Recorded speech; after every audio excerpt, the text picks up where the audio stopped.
Have you ever heard of a job called Last Contact? Have you ever heard of a job called Last Contact? I didn't think so. That's strange, because without Last Contact, society would collapse within a week. I learned about it the summer after high school while looking through classified job listings. Most were normal: warehouse work, landscaping, retail.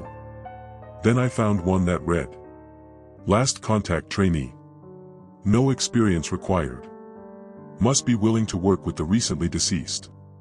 $2,000 sign-on bonus. $45 hourly wage. I figured it was a position at a funeral home or maybe the morgue, so I called the number at the bottom of the listing. A dull voice answered on the third ring. Hello. Hello. I'm calling about the Last Contact job listing. What is your name? It's Will. Very well, Will, we will give you a call back in a few days. Thank you. The line went dead. I assumed it was a prank. The pay was way too good to be true. I spent the next few days applying elsewhere with no luck. Then, 3 days later, my phone rang. Hello. Hello, Will, congratulations on becoming the newest member of the Last Contact family. We're excited to have you join us. I was dumbfounded. Thanks. We'd like you to begin this coming Monday. You'll need to be at our call center by 9 p.m. After giving me the address, the voice simply said, Thank you, have a nice day. As I set down my phone, I wondered what exactly I had gotten myself into. Looking back, if I had known what Last Contact really was, I never would have shown up. But Monday came anyway. I packed a small bag of snacks, climbed into my crummy car, and drove across town to the call center. The building was a rundown industrial structure beside the train tracks. A lone flickering streetlight illuminated the tiny parking lot. After checking the address one last time, I walked to the door and pulled the handle. Locked. A little voice in my head told me to get back in my car and leave. Instead, I knocked. A few seconds later, the door swung open. The man standing there was short and slightly pudgy, with thinning brown hair, long sideburns, and glasses perched low on his nose. Are you Will? He asked. Yeah. He offered his hand. I'm Nate. I'll be your trainer for the next few weeks. He led me inside. The interior wasn't much better than the exterior. Beyond a small entryway was a long hallway lined with doors. Nate opened one and gestured inside. This will be your workspace. The room was barely larger than a closet. A desk sat against the far wall beneath the only window. On it rested an ancient desktop computer and a telephone. Nate watched me take it all in. How much did they tell you? Not a thing. He sighed. That figures. Let's go to the break room. The break room contained a few tables, 2 ancient refrigerators, and vending machines that looked older than I was. We sat down, and Nate slid a sheet of paper toward me. Before we start, they want you to sign the contract. Contract? 5-year minimum. After that, you can renew for another 5 and get a raise. I stared at him. Do I have a choice? He smirked. Not really. I signed. As soon as I finished, Nate leaned back in his chair. When people die unexpectedly, they get one final phone call. I must have looked skeptical because he gave me a tired smile. It's our job to answer those calls. Then he explained what Last Contact really was. And with every word, the job became stranger. It's our job to answer those calls, Nate said. According to him, people who die unexpectedly get one final opportunity to contact the living before moving on. It's important for 3 reasons, he explained. First, we provide comfort. Most don't realize they're dead. Second, we gather important information they leave behind, passwords, locations, military codes, things their families or employers may need. Third, spirits whose calls go unanswered tend to become violent. I didn't know what to say. I'm sure you have questions, Nate said as he stood. Maybe some calls will help answer them. We returned to my tiny office. I'll handle the calls tonight. You just listen. The first call came close to midnight. Nate picked up immediately. "Hello, my name is Chris. What's yours?" Static crackled through the speaker. "I'm Mike." "Hello, Mike. This is your last contact. I'm sorry to tell you, but you have died." Silence. Then panic. "What? No. That's impossible." Nate lowered his head. "Mike, we don't have much time. Do you have any information your loved ones will need?" Soft sobbing came through the line. Eventually Mike gave his banking information and the combination to a safe. He begged Nate to tell his family he loved them. Nate only wrote down the passwords. Less than a minute later, the call ended. "They only get 60 seconds, Nate explained. Use every second. Personal messages don't get passed along." I frowned. "Why did you tell him your name was Chris?" Nate looked away. "I don't use my real name anymore." I waited for an explanation. Instead, he simply turned back toward the phone. And a few hours later, I learned why. The next call didn't come for hours. I could feel myself nodding off when the phone suddenly rang. "Hello, my name is Steve. What's yours?" Nate answered. A haunting voice responded immediately. "Am I dead?" "Yes, I'm sorry to say you are." "What's your name?" Instead of answering, the voice laughed. "I found the door." Nate instantly hung up. He swore under his breath, reached beneath the desk, and pulled out a second phone. "What's going on?" I asked. "You'll find out soon enough." I listened to only one side of the conversation. "Yeah, it's Nate. We got another one talking about the door." A moment later he hung up and forced a smile. "How about some coffee?" I followed him to the break room. As Nate poured coffee, I stared out the large window overlooking the train tracks. That's when I saw it. A dark figure standing motionless beyond the tracks. A chill ran through me. "Hey Nate, someone is standing out." "Don't look at it," he snapped. "What?" "Look away." He grabbed my shoulder and spun me around. We stood facing the wall in complete silence. Then I heard it. Tap. Tap. Tap. Gentle tapping against the window. The sound continued for nearly 2 minutes. Finally it stopped. "We can turn around now," Nate said quietly. When I looked back, the entire window was covered in frost. The only clear spots were dozens of tiny marks scattered across the glass. Fingerprints. I stared at Nate. "What is going on?" He shrugged. "Just part of last contact." Then he added, "In the future, the faster you look away, the better. Sometimes it won't even tap if you're quick enough." He walked back toward the hallway. I followed, but one thought wouldn't leave my mind. If that thing had been tapping on the window, what would have happened if I kept looking? When we returned to my workspace, Nate stopped in the doorway. "Look, Will, this isn't a normal job. I'm sure you figured that out already. But it's important, and it pays well. Keep your wits about you and follow the rules." I nodded. "What rules?" Nate handed me an envelope. "Your sign-on check is in there, along with a few rules. Read them when you get home. Tomorrow night, you'll be taking the calls." I slipped the envelope into my pocket. The rest of the shift was quiet. Near 6 a.m., we received a call from a young woman who had taken her own life. She wanted her parents to know she left a note under her pillow and her friends to know her locker combination. By 7 a.m., the shift was over. "You did good," Nate said as we headed outside. "Some nights are busy. Some nights are dead quiet." "How long have you been doing this?" I asked. 12 years. "Do you like it?"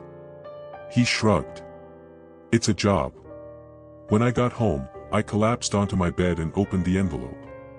Inside was my check and a sheet containing 7 rules. The first few were strange. If the caller begins describing the room you're sitting in, terminate the call immediately. If you hear breathing before the caller speaks, disconnect immediately. If a caller says, "I found the door," end the call and notify a supervisor. Then the rules became even stranger. If you recognize the caller's voice, remain professional. Under no circumstances should you answer a call that arrives exactly 1 minute after another call ends. Should the caller ask for Nate, tell them Nate retired years ago. Do not mention that Nate is sitting 3 offices down. I read that line 3 times. Then I reached the final rule. If somebody begs you to send help, transfer them to extension 7 and do not follow up. I slowly lowered the paper. The room suddenly felt much quieter than before. And for the first time since taking the job, I started wondering if I had made a terrible mistake. I slept until mid-afternoon. When I woke up, I hoped everything from the night before had been a dream. The check on my nightstand proved otherwise. After breakfast, my mom smiled and asked, "How was the job?" I shrugged. "It's a job." Later, I cashed the check, stopped by a bookstore, and picked up a few books for the slow nights. Back home, I watched the news until a story about a school bus crashing into a river came on. I changed the channel.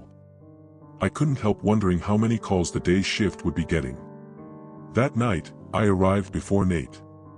When he pulled into the parking lot, he handed me a spare key. "That way you won't have to wait for me." Then he smiled. "Ready for this?" "I think so." "You'll do great. I'll be right there if you need help." Inside, he handed me a sheet of paper. "I wrote you a script." I grinned. "Thanks. That actually helps." The night turned out to be quiet. We only got one call, a drunk driver who had wrapped his car around a telephone pole. I did my best, but he spent most of his 60 seconds confused and rambling. Just as he started giving important information, the call ended. "Good try," Nate said. "It takes practice."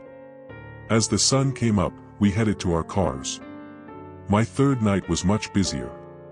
7 calls arrived in the first 5 hours alone, and for the first time, I felt like I was getting the hang of the job.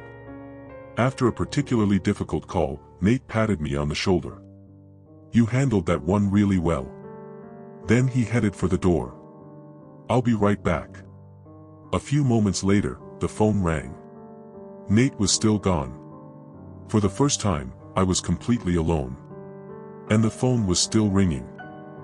I took a deep breath and answered. "Hello, my name is Chris. What's your name?" Heavy breathing came from the other end. "Hello," I replied. The moment the word left my mouth, I realized my mistake. A malicious laugh filled the line. Then a voice spoke. "Thank you for staying on the line, Will." The call disconnected. My stomach dropped. A minute later, Nate returned. One look at my face and he knew something was wrong. "It was breathing," I whispered. I didn't hang up. His jaw tightened. "That's not good." My heart started pounding. "Did it say your name?" I swallowed. "Yes." Nate immediately went pale. Without another word, he slammed the door shut, locked it, and switched off the lights. "Don't make a sound," he whispered. I froze. Somewhere down the hall, a door slowly creaked open. Then came footsteps. Heavy. Wet. Getting closer. "Will?" a voice called from the darkness. The sound was almost melodic. "Where are you?" Nate held a finger to his lips. The footsteps continued down the hallway. Closer. Closer. "Will? Are you here?" Then they stopped directly outside our door. The doorknob began to rattle. A smell drifted through the room. Mothballs. Bleach. "Will," the voice giggled. "Are you in there?" A violent bang shook the door. Then another. And another. I could see Nate shaking as he stepped in front of the door. Finally, in a trembling voice, he spoke. "Will retired years ago." Instantly, everything went silent. For several seconds, neither of us moved. Then we heard it. The sound of shuffling footsteps slowly moving away from the door. A moment later, a door slammed somewhere down the hallway. Only then did Nate turn the lights back on. He looked terrified. "I'll need to update the rules," he muttered. "What was that?" I asked. "It's very important that you follow the rules," he said. "They keep bad things away." I nodded, still too shaken to say much. Nate let me leave early that morning. As soon as I got into my car, I noticed the smell. Mothballs. Bleach. The vehicle was empty. I wanted to quit. By the time I got home, I had already made up my mind that I wasn't coming back. Then I walked into my room. Lying on my bed was the contract I had signed. The section stating the 5-year commitment had been circled over and over again in red ink. I got the message. That night I barely slept. I dreamed that I was trapped inside my bedroom while my mother stood outside the window. She wasn't trying to get in. She was simply tapping on the glass. Again. And again. And all the while, she laughed quietly to herself. When I woke up, I was exhausted. But exhaustion wasn't what worried me. Because in a few hours, I'd have to go back. And something told me the job wasn't done with me yet. That night, when I arrived at work, Nate looked just as exhausted as I felt. "Were you able to sleep?" I asked. He gave a tired smile and shook his head. As he finished a cigarette outside, I finally asked something that had been bothering me. "Why did you sign the contract 2 more times?" Nate stared into the distance for a moment. "After 10 years, they promise that one loved one of your choice won't die for every year you stay." I blinked. "They can do that?" He shrugged. "It's worked so far." He tossed away the cigarette. "Let's get to work." The moment we stepped inside, we both stopped. A handwritten note had been taped to the wall.